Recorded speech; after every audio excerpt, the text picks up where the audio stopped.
Hi, I'm Lisa Montes. I'm the museum curator for the Solana Heritage Museum under the auspices of Solana Beach Civic and Historical Society. Was born and raised here in La Colonia. My family came to La Colonia in the early 1920s, the Gonzalez side of the family. My mother was born here in 1929 and attended the racially segregated Americanization school here on Genevieve Street in La Colonia. And she was also married here at St. Leo's in 1947. So this is many of these people on this Tree of Lives. It's honoring the original families of La Colonia, and they came here. I'm part of the Gonzalez family, as well as you can see up there. My mother was Say Scott. There. My grandfather was Richard Scott. He was Native American, Cupeño, from the Mesa Grande area, right above San Pascual. And my mother's mother was Trinidad Gonzalez, who was the sister to Tony, the original owner of Tony Gonzalez. They were siblings. So these are different. Many of these families are intertwined because they're related by blood or through baptism or confirmation. Maybe they confirmed someone else, a neighbor's child, and then they were connected that way. Or they married. Maybe one of the children grew up and married, somebody down the street. So that's how the community was formed. It was formed originally because the original land developers at Solana Beach, which was Colonel Ed Fletcher and his brother-in-law Eugene Batchelder, knew that there was a need for agricultural workers in this area. There were many citrus groves in Rancho Santa Fe, tomatoes in Del Mar, lima beans in Solana Beach, and in Encinitas that need to be picked and harvested. So harvested and picked. So they put out a call for families to come and work here in La Colonia. People came as far as Bisbee, Arizona. They came by caravan to La Colonia to work and to create a life for their families. So that's why we're here. The early 1920s, but unfortunately, because of we're close to a little over a mile away from the beach, gentrification has occurred, as it is in many communities across the U.S. And we, more than half of our families have moved away, have sold properties and moved away. It's very expensive to live here in Solana Beach. Maybe their parents have passed away and they leave them the property and they've moved away. It's probably closer to about 80% of the families have moved away. So we are really losing this community because of gentrification. This whole area was my playground. This is underneath this park right here. The grass area is Stevens Creek. It's now a concrete channel, but when I was growing up, it was a creek or an arroyo, what we used to call it. And but the water still runs underneath the grass area. It goes all the way down to Dia de la Valle. And it was my childhood. It was my magical childhood of used to be beach sand there and lots of shells. I used to pretend that I was panning for gold.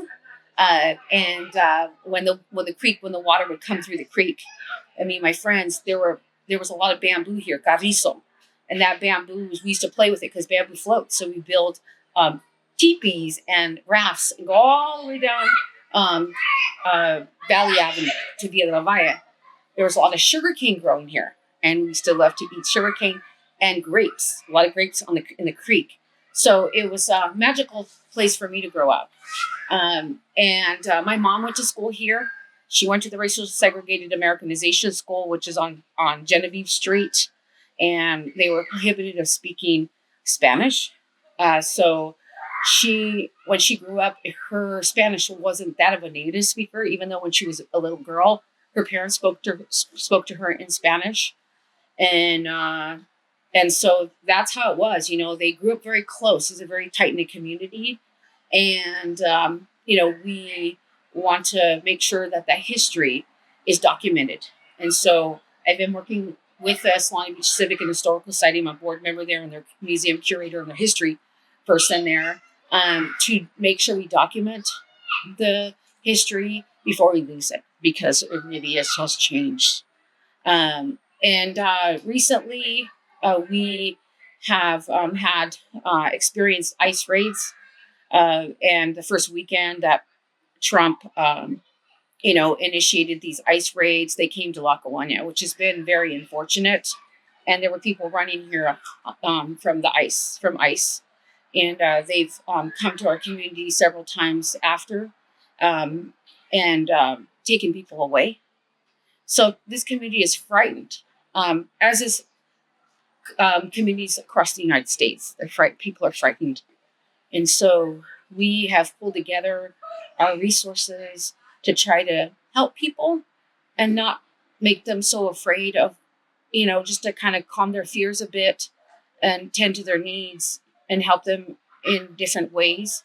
Our kids are afraid to come to the park because of the ice rink. So what we've done is kids, they need to go out and play. And we have, they're staying home. Many of them are staying home. So a lot of the city events that are going to be taking place, we don't expect very many kids to participate. So we're trying to continue to promote education in our communities by sending kids home with books and other activities that people have donated to us, so that our kids can be active at home. And that's something that's very important, because we know that the children are the future of this country. So yeah, that's a little bit about our community. It's had a lot of history, and there have been great things. A lot of families have helped each other in this community. Education has been our our saving grace. And we know that through education, if our kids go to college, they'll graduate and do come back and maybe able to buy properties here, which is we've seen happen. We have amazing support from the community, such as like Casa Amistad, which is run through the Solana Beach Presbyterian Church here, and we have La Casita de Gloria, which is just next door, so they have a wonderful after-school program for our kids. We work collaboratively with other groups to help our families and especially motivate and inspire our kids. We have 3 neighborhood libraries here as well, where our kids can get free books as well. Like we get donations of books. Reading and education is very important to our kids, and also scholarships and so we want to make sure that they know that they can go to college when they finish high school.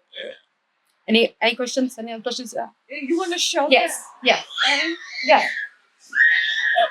That looks really good. I didn't even know there was a creek. Yeah. Is it still a creek? Yes, it goes on. It's a concrete channel now. See that fence over there, right there by the basketball hoop right there? There, that's where it kind of, well, it doesn't start there, but it's concrete now. But they had to do that because the water would overflow. So it goes right into these grass areas, and actually goes under the La Casita de Gloria. The fact that Casita de Gloria had kind of water issues, it was starting, the floor was starting to kind of get wet. See? Because the water that's flowing nice. Yeah, it's all stuff. And it's the road after the Stevens family. Yeah, and they lived in that's the museum there. They lived in that museum for sharing the story. Grandma Smith and them. Yeah, that's the I'm the curator. Oh, yeah. And this, because many of our Latino residents went off to war. And so we wanted to make sure that we gave them, that they had a place here, because not all of them have passed away. There are still people that are alive that served our country. So, many Latinos served in various wars: World War II, Korean War, Vietnam, Operation Desert Storm, and we're very proud of that fact that they have served. So this was installed. About, I'm going to say 8 or 10 years ago. It's 10 years ago.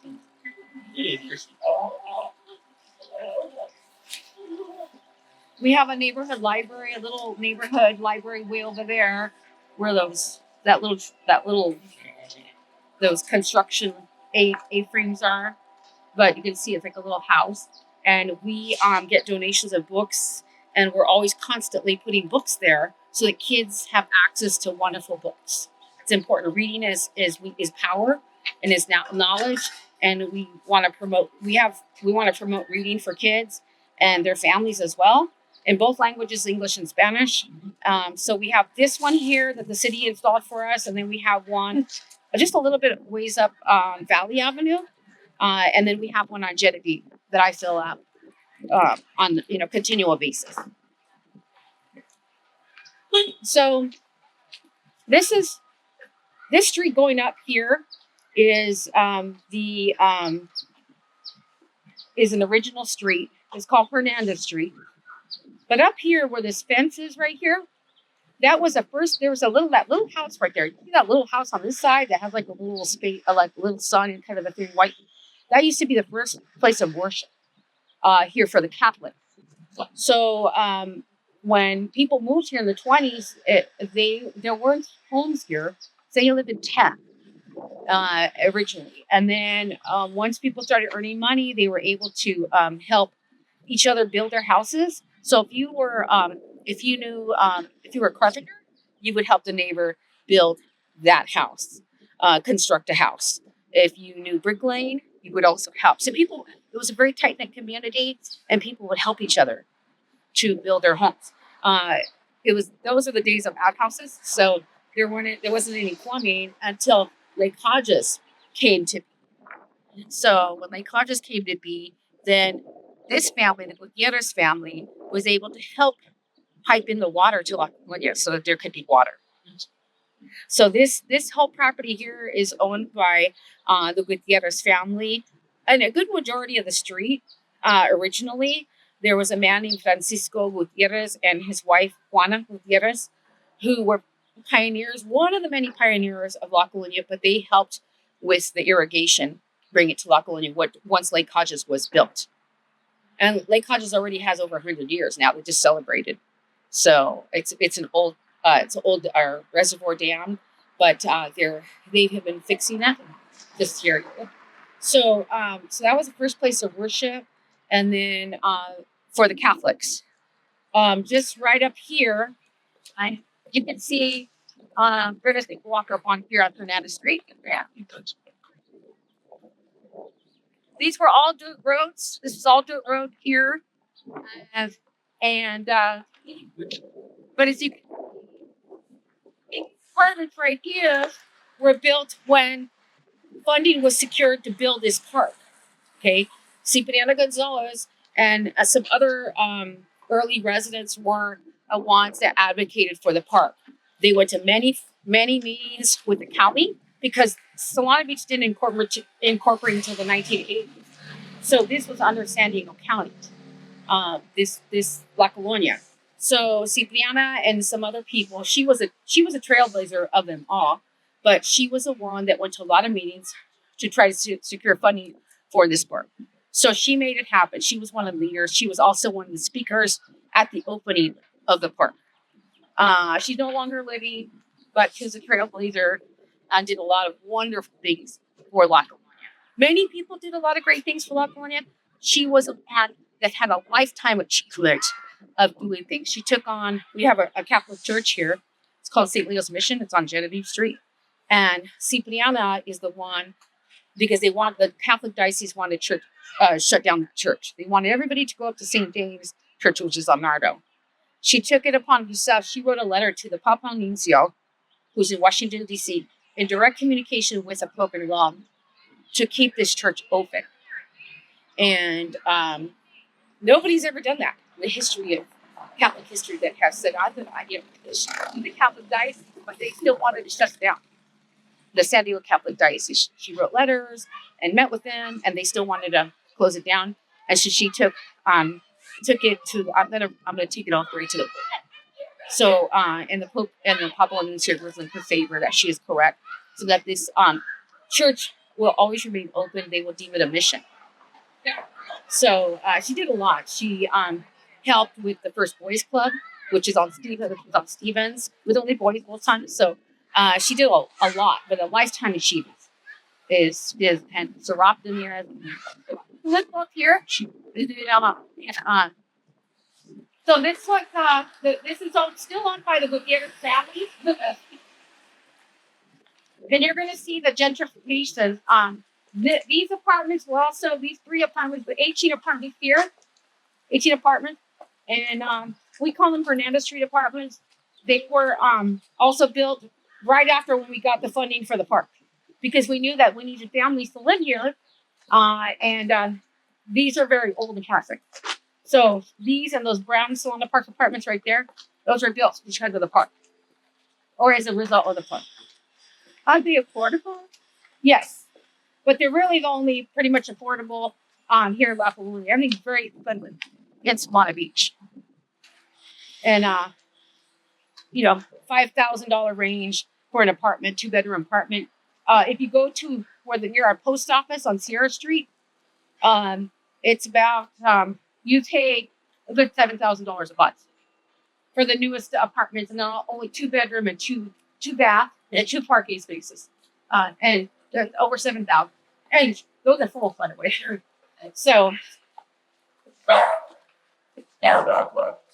this house here was owned by the Quijada family. They sold it, but they own the property up here, just a ways up. But they used to own this here, and then this here was owned by the Gutierrez Castellano family, and they still own it.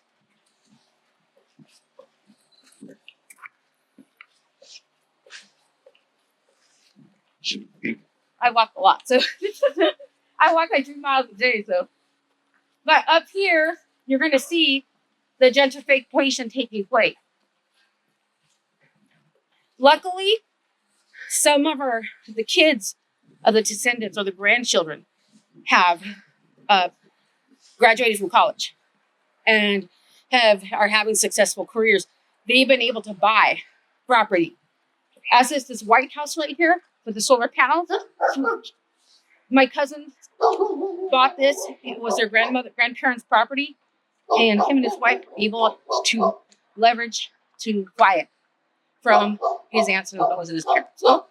So they've remodeled it, and it has solar panels, a swimming pool, and whatnot. So, but now these are up here are new.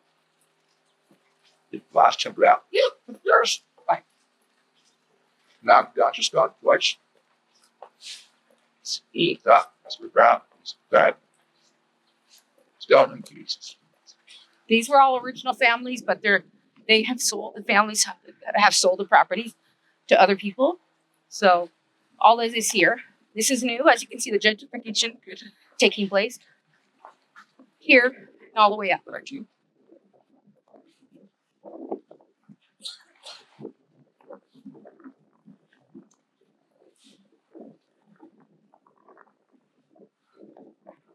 Very bad. Here.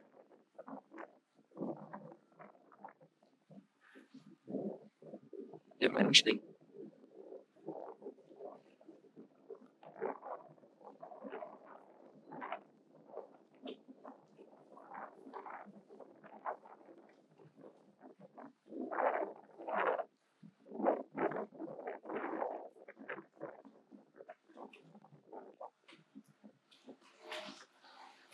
So yeah, that's what's happening.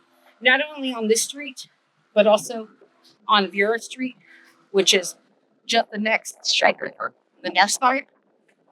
You see gated spots. Never ever the case in Lockdown. Never gated communities. Everyone, you cross through somebody's neighborhood to get home. Everybody knew each other. They watched out for your kids. But now it's that the gentrification and people wanting to, like, I don't know these names, like people just wanting to block, like, go to my property type thing. So there are several gated communities here now. Just real close. Because you don't get to know your neighbors, right? As they come out. So yeah, you can just see how gentrification is taking this, get over this community. I predict that we're going to lose this community within the next 10 years. And I don't know my neighbors anymore. Very few. This is very, very sad. But this is the high-priced area, and people want a piece of the beach. They want the coastal community.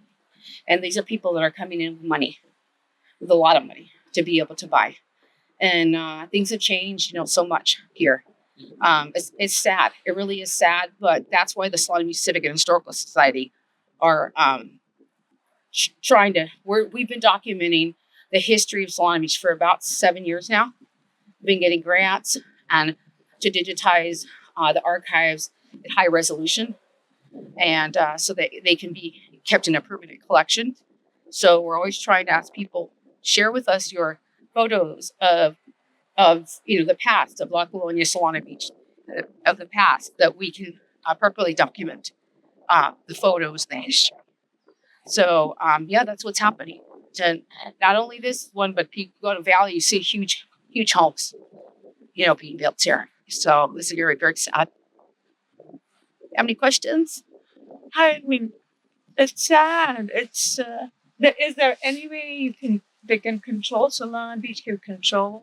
20 years ago, yes, but what happened was we didn't realize what was going on, and but maybe 20 years ago, if the residents would have gotten together and met with the city, to try to put a plan together to slow the growth, right? Because growth is good, right? But it's too late now. It's not La Colonia from days past when I was growing up. So many families have moved away, and but they do come back. They go to my uncle's restaurant, my grandma's brother's restaurant, Tony Sacco, and that's, to them, that means home to them. And so they'll come to eat there. They'll go eat there, and that place was open in, I believe, it's 46 or 47, and so that's their home. When they come out of state or out of the country, they go to Tony's, and that's like, I'm home now. But pretty soon you're going to see homes like this. So it was at one lot. I think I'm not sure. But it's a pretty big lot, right? It looks very big. So that's what's happening to this community, and you can see they're doing more construction here. And there's a big house over there, one over there. Everybody wants to be with the ocean, and that's why there's so much traffic here. And you don't know where to meet with them. It's a very cool hanging out. And pretty soon we'll be all.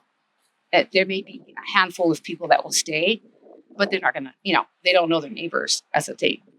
People are different. I'm very friendly. When I walk in on the street, I would say hi to people, especially if they have a dog, because I love animals. But people keep to themselves. Most people that are new to the drill, they usually keep to unless It's changed the culture. Yes, because before, like, you could be able to go to somebody's house and, do you have any lemons I could have, or do you have a cup of sugar or whatever it is, or hi, how you doing? We just lost somebody recently here that he would sit outside. One of the original families, he would sit outside and he was just to say, Mr. Sanchez, how are you doing? So that is no longer. I lost my aunt as well, and she was always one of those people that was just super, super friendly, and you got to know their kids and and their grandkids. So yeah, it's money's here, and you see very expensive cars, driving. Like, I don't know who they are. So yeah, it's pretty much too late to save. I mean, I know the city's trying to work on some things, but about 75 to 80% of the people have moved away, unfortunately. But people are going to do what they're going to do, right? You have to have money to stay here. It's very expensive to live here. Did they own the property and couldn't afford to pay the? No, it's very expensive to construct here. It's very expensive, and all the permits that's required. So people that are moving here have a lot of money. And but not everything lasts, right? Not everything lasts, and there's so many people. I used to be able to walk down Valley Avenue and just wave to all these people. I used to say, I feel like I'm in a parade, because all these people that I would see, I would know. Not anymore. No, I don't know the majority of the people here. Like, I don't know how this lady is here, but Like Yeah. we really want that. Yeah. This is the gentrification. Yeah. Gentrification. And because we're so close to the coast. Good. And, Solana Beach is a very rich city. It really is. There's a lot of people that have money here. Filmmakers are here. Attorneys, these people that have, that have the leverage to buy property here. So yeah, that's what's happening. No, thank you for sharing. I really appreciate. It's important that we document the feelings, because I could sense the feelings that you have when you walk down the street. That can never be explained. That needs to be documented. Right. It needs to be documented. And I'm going to be doing a podcast in a couple of weeks in San Diego about my community. And it's really important that we share because we're losing it so fast. And we need to share those stories that they're always remain in history, right? And people have written books about this community, and which is important. There were two churches. There was the Catholic Church and the Apostolic Church that formed here in the very beginning. So that's important to note. One of the first church of the Apostolic Church was on Vera Street, and there's a church bell on the house. So some friends of mine own it now, and they still kept the church bell on that house. So they rent it out to somebody right now, but that was the Apostolic Church. We also have an old cemetery. It's called the Holy Cross Cemetery, and it's in Carmel Valley, and that's where people that would pass away would be buried. And that's right off the 56, off of Carmel Valley. And then they used to have funerals in people's homes. Mm. So in those days, you wouldn't take them to like a mortuary, but you would have a funeral in someone's home. Whoever had the biggest living room was where they would, get to bring the body, and then they would stay up all night and pray for the deceased. So it was very, very tight knit. What's interesting is that the families from Mexico, Guatemala that have moved here, maybe they moved here 20 years ago, 15 years ago. They're very active here in La Colonia, which is amazing. And I see them as like an extension of the way it was in the olden days of La Colonia, where people helped each other. If someone died and they needed money to bury them, everybody did a fundraiser. And they would sell food to make money to help that family. And that's what many of the immigrants that are more recent, 15, 20 years ago, that moved here, that's what they do now. Is if someone passes away, they'll raise money to help bury them, because it's very expensive to bury someone here. It's about $30,000, right? Yeah. To bury somebody, if you want to have a casket, a traditional Catholic funeral, where you bury someone, it's very expensive. So I proposed to the, it's called the Solana Beach Senior Connection. It's a new organization that started out to help get activities going for seniors. There'll be a lot of seniors in our Solana Beach. And they said, what activities do you think we could do that would help our Latino community? I said, lowering your funeral costs, because I've seen two families recently have to raise a lot of money to bury their loved one that passed away here. I mean, $30,000 is a lot of money, and you can't wait forever to bury somebody, right? So I said, we need to educate people and to start pre-planning, and to think about, cremation and things that are less costly. There are other options out there. So they came and they did a presentation. But because of the ICE raids, only one person came. There were a lot of people that have been here for many years. A lot of our Anglo community, they came to the class, but they had planned on doing the presentation in English, one in English and one in Spanish. In the very beginning, there was no one there except me. But I was the one that gave the idea, and so we're going to do something else to try to reach out to that community, a specific Spanish-speaking population, because it's important to educate people. Right, we're all going to die, right? Yeah. So, but we're going to have the city's going to have a spring egg hunt coming up, and I reached out to them, says, we're going to have less Latino families come out because they're fearful because there was a raid at La Colonia Park. And so, what can you do to help us? So, I was able to ask them for some eggs to give to those kids that aren't going to be able to join in all the hoopla, the Easter bunny or the springtime bunny and the crafts and all the activities that they have at the egg hunt that we have here. Many will choose not to go because of the ice rain. So you always have to think ahead, you know. So Thank you. you're welcome. Yeah.